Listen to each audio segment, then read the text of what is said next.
Hello, this is Michael Hexter. Welcome to Politics 2100 here on YouTube.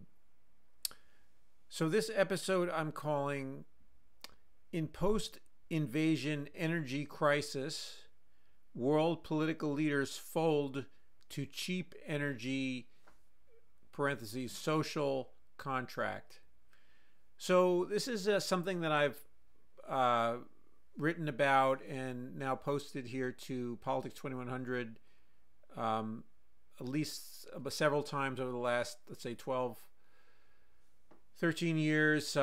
published a book chapter about it, and also more recently on the vlog here, talked about the cheap energy contract. So this is the idea that it's a social contract, so political leaders are to some degree bound by it. It's an unwritten contract, so social contract is not written down, but it guides political expectations for leaders, and it creates compulsions for leaders where they, out of fear mostly, or some other ideology, could be that they believe that energy prices should be per unit energy as low as possible. And there are some notable political events, revolutions or coups d'etat, based on sudden higher energy costs, or that are blamed on various political leaders. So it's not simply a figment of the imaginations of political leaders that there is this kind of cheap energy contract. And also, as we see in inflation, so many products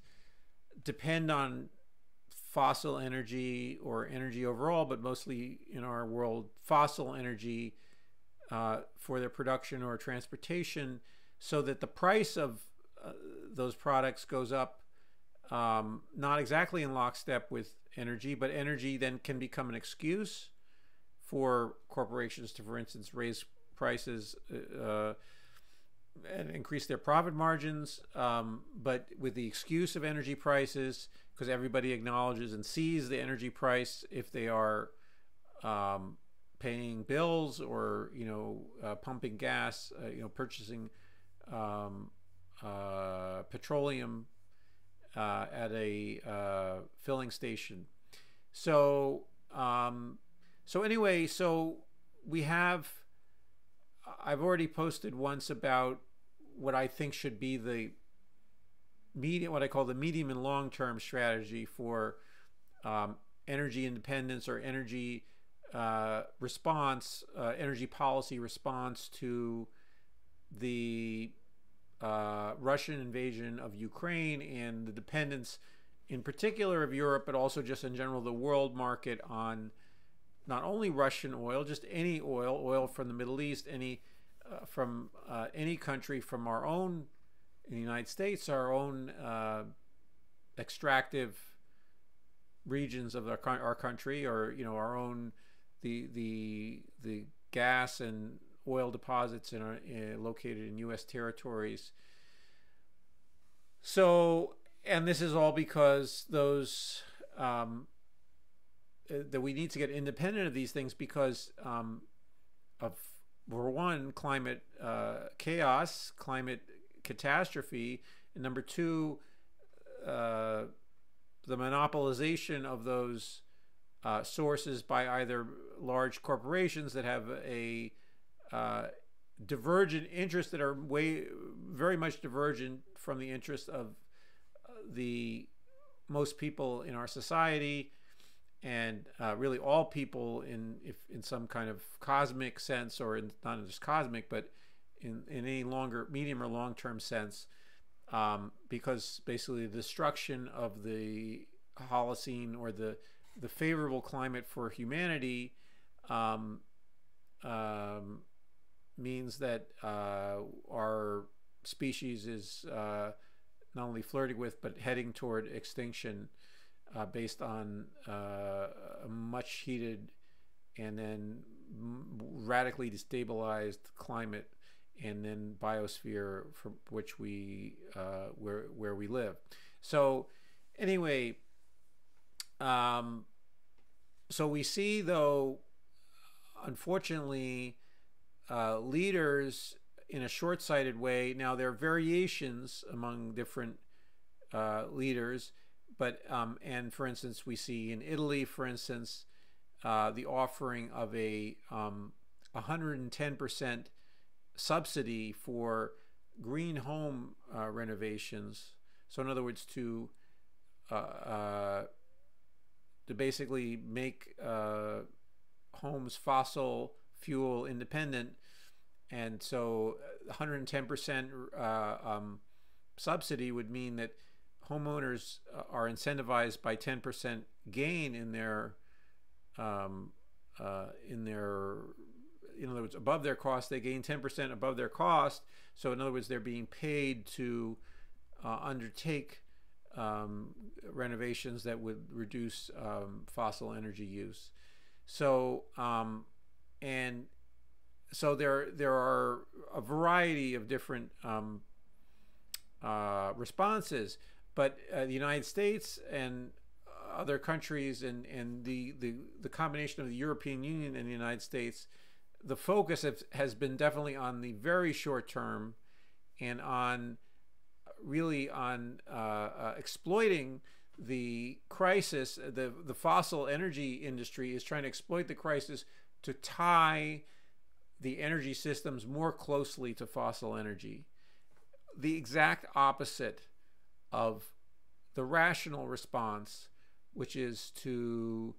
make renewable energy transport or transmitted by electricity, in most cases, to the motors or whatever it is that is doing the useful work that we're asking the devices that we use to do for us, to to get us somewhere, or to cool or heat a space, to light a space, so forth and so on, to do calculations, to for instance, as I'm using now with the cell phone and computer that I'm using now to communicate with you. So anyway, so all of these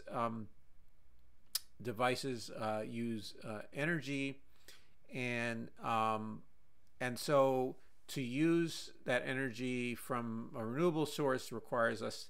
to build generators that are harness that renewable energy, and then attach them to a grid or to a storage device from which we then draw the energy as we need it, but originating from the wind or the sun. And so anyway, that focus requires a medium and long-term approach to it, even though, and there are some things that can be done in the very short term that are about conservation. Okay, and those conservation measures are not anything to sneeze at, but they require a level of leadership and of skill of leadership, and also a willingness to put the sustainability above profits, and also to some degree above some level of convenience. Okay, for people to engage in some conservation measures. For instance, a conservation measure is to switch to a lighter weight form of transportation, or to use public transportation, or to use electric bikes, so forth and so on, rather than using a full vehicle. Even if it's an electric vehicle, an electric bike is much easier to produce, and you can produce more of them with the same raw material that you could one electric car. And so they scale more quickly, and there's an element of conservation in there, in the sense of you are accepting a a reduction depending on where you live and depending on, you know, how dense it is and so forth and so on. It could be actually an increase in the convenience for you if it's a very dense area and there's really no place to put a car, whether it be electric or gas. But anyway, so the cheap energy contract assumes that people have no tolerance for either for higher prices and also for a transition period of some experimentation, and also tolerance for the minor or more than minor either inconveniences or experimentation period, and they are and so the leaders are very frightened of asking people to do anything that would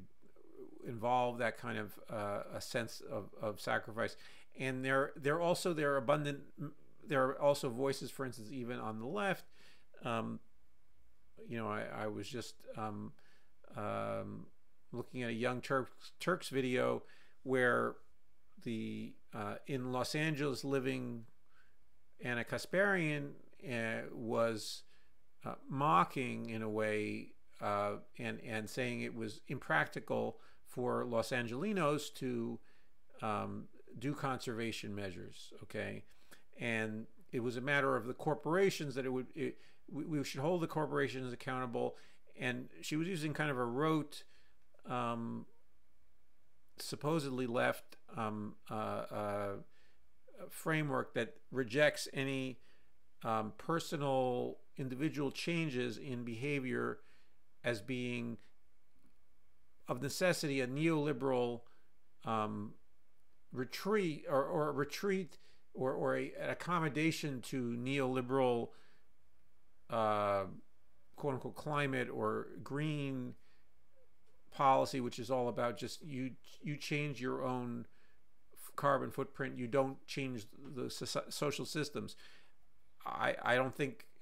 that you need to change both together, okay? And so the trade-off between the two, it's either or, is, as someone who's thought often and hard about these issues for a while now, there's no way around doing both at the same time. And one doesn't have to be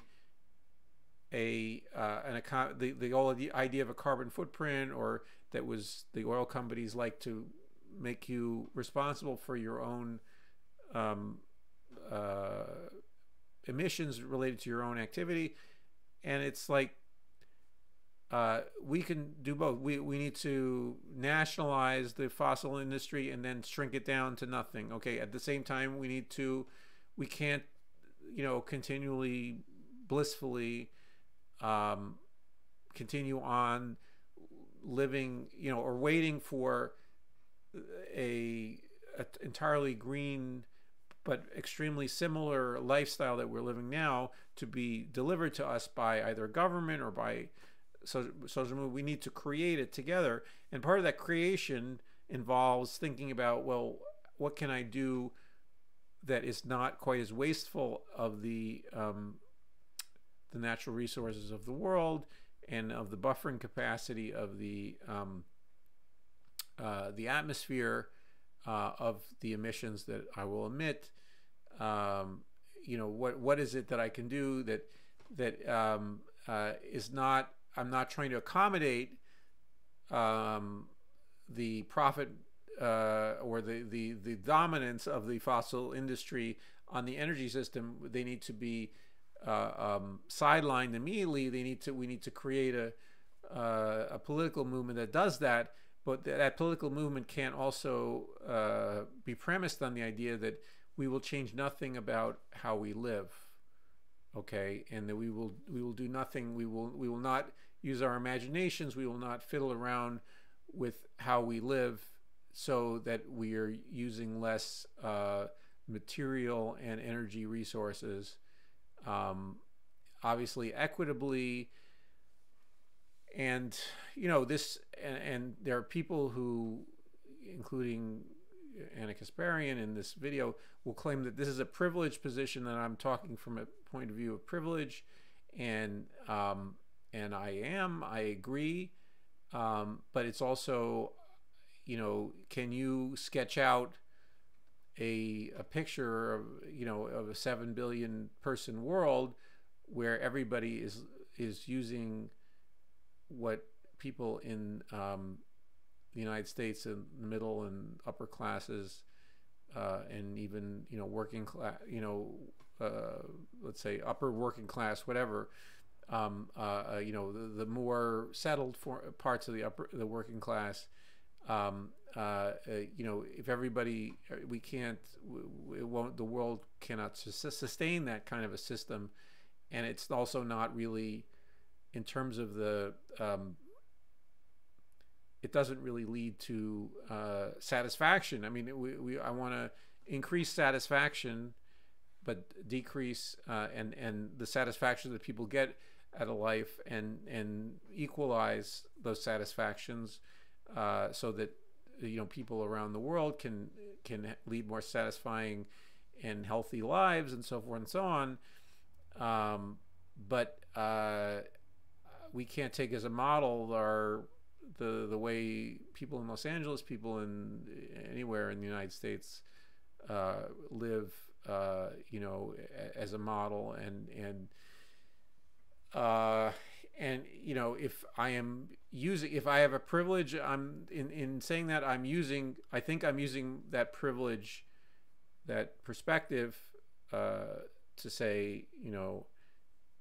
I can conceive of better ways for me to live, and not just for other people to live. And so, even though we have been, I think, brainwashed in part to think that we should be happy with, you know, only owning large homes and large vehicles and so forth and so on, and when that's not, you know, I think there are happier ways and more satisfying ways to live, raise families, you know, and also, you know, pass on a life to future generations. So anyway, so the cheap energy contract is something that is currently scaring. So it requires of leaders, though, I'm talking about on the ground, but it requires leaders who could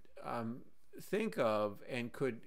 have a vision for a society that is more equal, where the profit motives of corporations, including fossil corporations, don't dominate society, but also a society where we're designing a way to live that won't break planetary systems, and we're in a process of breaking them. So, and there's no doubt about that. So,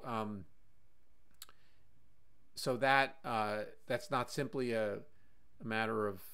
some people, a populism versus a elitism, so to speak. It's simply an objective observation. So how you then distribute goods and bads, or sacrifice and non-sacrifice, so forth and so on, that requires, anyway, leaders with vision, leaders who are comfortable with this conversation, or even more comfortable than I am now with it, and our current leadership is nowhere near that. They are so corrupted by their relationships with large business interests, who themselves are also fearful of you know, any change that is fundamental,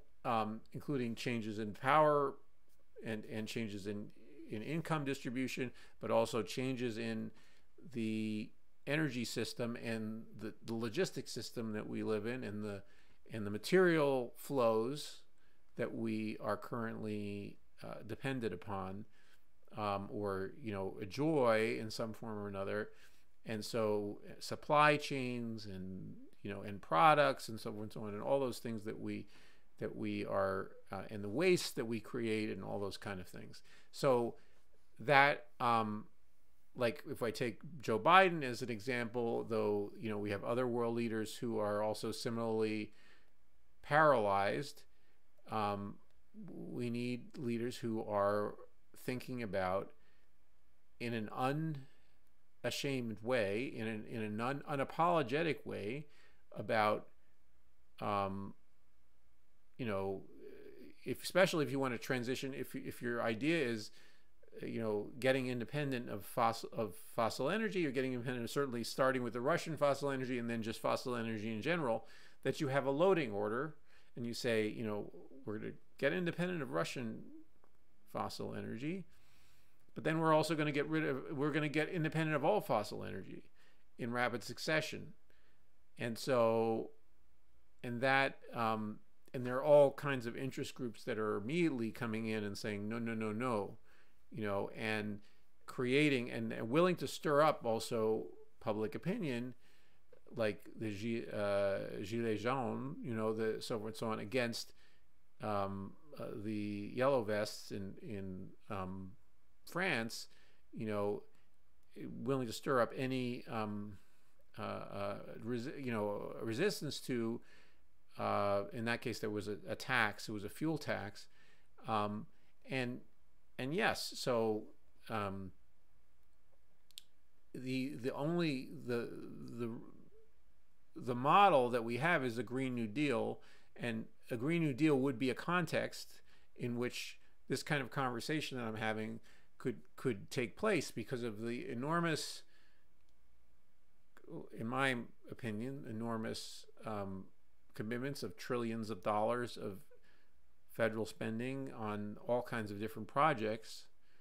Trillions of dollars, not over 10 years, but even within a year, a fiscal year, several $1 trillion in any given fiscal year, both in social spending and in spending on infrastructure, so forth and so on, that would create a context where this kind of discussion, where you're choosing between it's austerity for you and not for me. It's like, no, we're not talking about austerity. We're talking about a transformational project where we're raising living standards, in especially as regards social programs and so forth and so on, but we're also trying to cut the wasteful practices that we have in our economy, which are distributed unevenly. There is much more waste per person on the high incomes in both in our society, but also between our society and Botswana, or Madagascar, so forth and so on, or you pick almost any other country, maybe except Qatar, or some of the Arab Emirates, some of the oil, or the oil-rich mini principalities, or Saudi Arabia. They have a higher per capita emissions than we do, so forth and so on. But anyway, so within that context, then you can then address the cheap energy contract. You can then, but we need leaders who are signed up for that, and right now we don't have them. So anyway, I think the start is to create this loading order of, saying we're going to cut our dependence on Russian